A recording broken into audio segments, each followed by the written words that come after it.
Assalamualaikum warahmatullahi wabarakatuh. Bismillahirrahmanirrahim. Alhamdulillahirabbil alamin. Asyhadu an la ilaha illallah wa asyhadu anna Muhammadar Rasulullah sallallahu alaihi wasallam wa ala alihi wa ashabihi amma ba'da. Kita lanjutkan kembali halaman 10 hadis saya yang paling bawah. Babuman babnya orang kariha yang benci ayauda apabila kembali fil kufri kekufuran, kembali ke dalam kufur lagi. Kama sebagaimana yakro benci siapa orang ayulko apabila dijatuhkan, dibuang finari di dalam neraka. Itu semua adalah minal imani dari iman. Hadatsana Sulaiman ibnu Harbin qala hadatsana Shu'bah an Qatadah an Anas radhiyallahu anhu anin Nabi sallallahu alaihi wasallam. Qala bersabda Nabi, falasun tiga perkara man barang siapa kuna yang ada apa tiga perkara fihi di dalam orang wajada maka menjumpai siapa orang halawatal iman pada manisnya iman. Ini sudah ada hadis di depan yang sudah kita kaji kemarin. Jadi ada tiga perkara, barang siapa yang tiga perkara itu ada di dalam dirinya orang itu memiliki tiga perkara ini, maka orang itu akan menjumpai pada manisnya iman. Manisnya iman seperti kemarin saya katakan adalah beragama itu merasa enteng, beribadah itu merasa enteng, senang, nyaman. Yang pertama yaitu man orang karena yang ada siapa Allah wa rasuluh dan utusannya iku ahabba lebih menyenangkan ilahi pada orang mimma daripada apa-apa siwahuma selain keduanya. Syarat yang pertama untuk mendapatkan atau merasakan manisnya iman itu yaitu Allah dan utusannya itu lebih menyenangkan kepadanya daripada selain keduanya. Pokoknya Allah Rasul nomor satu, masalah ibadah paling diutamakan. Yang lain-lain ya bisa nomor 2, nomor 3 dan seterusnya. Tapi masalah senang kepada Allah Rasul wujudnya itu adalah melaksanakan ajarannya, menjauhi larang-larangannya, percaya, yakin dengan apa yang diceritakan di dalam Quran hadis yang sahih ya. Yang kedua, waman dari barang siapa apa yang senang abaitan pada hamba, itu kalimat itu mar'a kemana seseorang di sini hamba, ya hambanya Allah maksudnya orang iman. La yuhibbu tidak senang siapa orang pada hamba illa kecuali lillahi karena Allah. Jadi kita bisa rukun, senang kepada saudara-saudara kita dari manapun mereka berada. Pokoknya kalau namanya orang sudah beragama Islam, orang iman dia saudara kita, hambanya Allah. Nah, kita senang kepada saudara kita, senang itu karena Allah. Bukan senang laki-laki perempuan untuk menikah, bukan maksud di sini ya, karena saudara kita saudara kal jasadil wahid, seperti satu badan ya kita senang. Nah, senangnya itu karena Allah. Dan barang siapa yakrohu yang benci ayat uta apabila kembali fil kufri di dalam kekufuran ba'da setelahnya id angqadhahu menyelamatkan pada orang siapa Allah kama sebagaimana yakrohu benci siapa orang ayulko apabila dimasukkan atau dijatuhkan finnari di dalam neraka. Syarat yang ketiga untuk merasakan manisnya iman adalah itu orang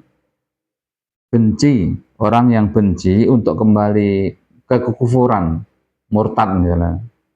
Jadi dia itu nggak mau keluar dari Islam, benci. Nah, bencinya itu setelah orang itu diselamatkan oleh Allahnya. Jadi dia itu benci kembali ke kufuran, murtad itu setelah Allah telah menyelamatkan kepadanya dari neraka. Jadi ini ada bahasanya di sini itu orang yang sudah diberi hidayah, diberi agama Islam, dia masuk Islam, diberi hidayah, maka sebetulnya orang itu telah diselamatkan oleh Allah dari neraka. Kalau Al-Quran itu wa kuntum ala syafa hufratin minan nar fa anqadhakum minha. Jadi kalian itu sebelum menerima hidayah, kalian itu di tepi jurang neraka. Jadi kalau waktu itu dalam keadaan kufur belum masuk Islam kok mati, jelas itu gelinding ke neraka, masuk neraka. Nah, itu Allah selamatkan dengan kita diberi Islam. Nah, orang itu benci, keluar dari Islam, kembali ke kufuran. Setelah Allah selamatkan itu, sebagaimana dia itu benci, dimasukkan ke dalam neraka.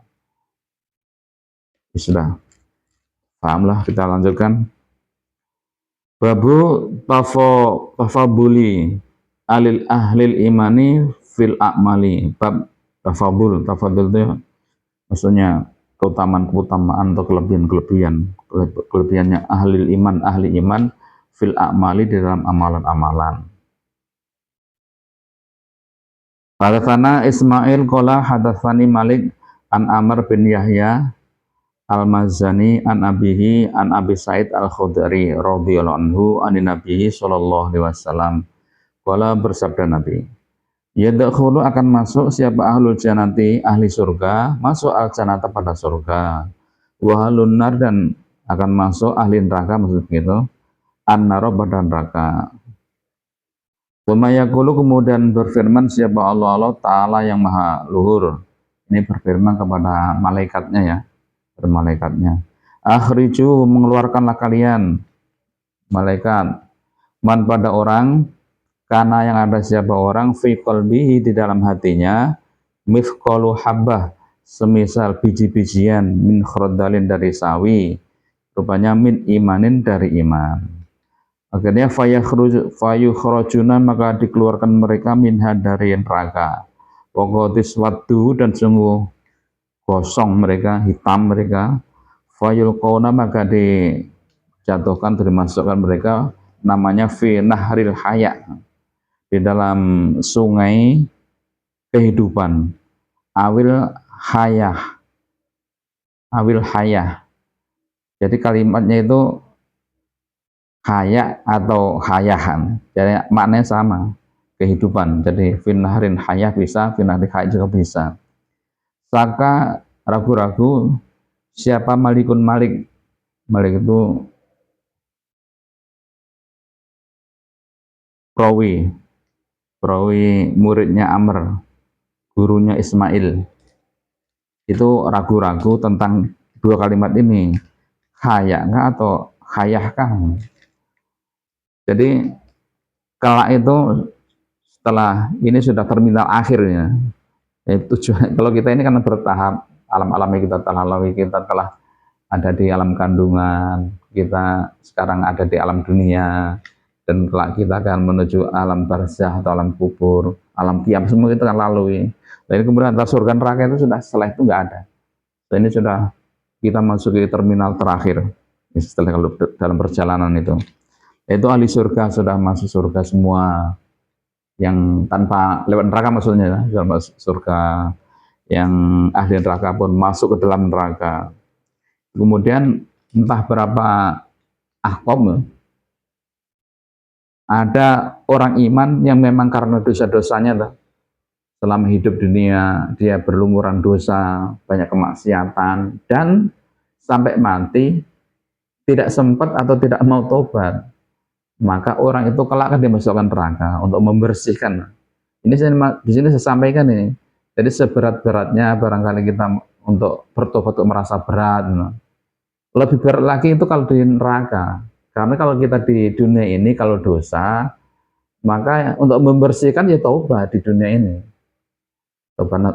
taubatan nasuha. Tapi kalau di neraka, kalau di akhirat itu membersihkan dosa itu dimasukkan ke dalam neraka, dan itu memang banyak. Maka setelah sekian lama, sekehendak Allah ya, jadi masya Allah, terkehendak Allah berapa lama di neraka itu. Cuman saya sampaikan kembali juga ya, walaupun neraka itu namanya bukan hanya sehari di neraka umpama, tapi seharinya akhirat itu 1000 tahun dunia, jadi lama juga walaupun hanya sehari. Tapi akhirnya orang, kalau namanya orang iman itu tetap nanti akhirnya masuk surga. Jadi setelah berapa lama orang yang masuk neraka itu. Kemudian Allah berfirman kepada malaikat-malaikatnya itu, keluarkanlah orang yang di dunia itu mempunyai amalan atau mempunyai iman, walaupun itu hanya seberat biji sawi, maksudnya kecil lah di sini. Jadi imannya itu kecil. Kemudian oleh para malaikat kemudian dikeluarkan sesuai firman Allah tadi, kehendak Allah. Ya, itu sudah hancur, mereka sudah gosong, sudah hitam gimana. Kemudian mereka dijatuhkan. Ini karena kisah lainnya. Jadi memang kayak nggak bisa dikenali itu orang, saking gosongnya, saking hitamnya itu, dibakar bertahun-tahun. Tapi memang ada tanda itu, ada tanda yang di situ memang tetap dikenali bahwa itu, wah ini orang iman walaupun sedikit. Alkisah ya, para perawi itu, para riwayat itu bekas sujud. Ada juga yang mengatakan termasuk bekas wudhu, itu tidak terbakar oleh api neraka, walaupun anggota badan yang lain itu hitam, itu yang seperti bekas sujud, kemudian ada yang kisahkan lagi itu bekas wudhu. Itu dari situlah kemudian dikenali, dikeluarkan mereka dari neraka. Kemudian dimasukkan ke dalam sungai, namanya sungai kehidupan. Sungai kehidupan. Wayum bituna, maka tumbuh mereka kama sebagaimana tambutu tumbuh apa al-habatu biji-bijian, seperti cambah gitu barangkali. Fi janibis sail, di janib itu biasanya itu mana pinggir ya. Di sini maksudnya itu bekas banjir, saya itu banjir. Alam tara, adakah tidak melihat engkau, anaha sesungguhnya biji-bijian tah rujuk keluar sefrok, kekuning-kuningan, multabatan, yang segar, atau ya begitulah, jadi kekuning-kuningan kelihatan segar gitu. Kalau berkata siapa Wuhaib bin Wuhaib, hadasana Amr al-hayah, lafadznya itu al-hayah, jadi air kehidupan. Wakodan berkata Amr, khordalin min khairin. Kalau di atas tadi kan khordalin, tidak ada tambahan, berkhordalin saja. Khordalin min iman, sebiji sawi dari iman. Nah, kalau Amr mengatakan khordalin min khairin, sebiji sawi dari kebaikan. Jadi setelah mereka itu dimasukkan ke dalam sungai kehidupan, maka mereka tumbuh ya, kelihatan tumbuh sebagai bagaikan apa namanya itu, biji-bijian yang kita kenal itu biasanya kalau ada banjir, kemudian bekas bawaan banjir itu setelah banjirnya hilang itu tumbuh tumbuh-tumbuhan.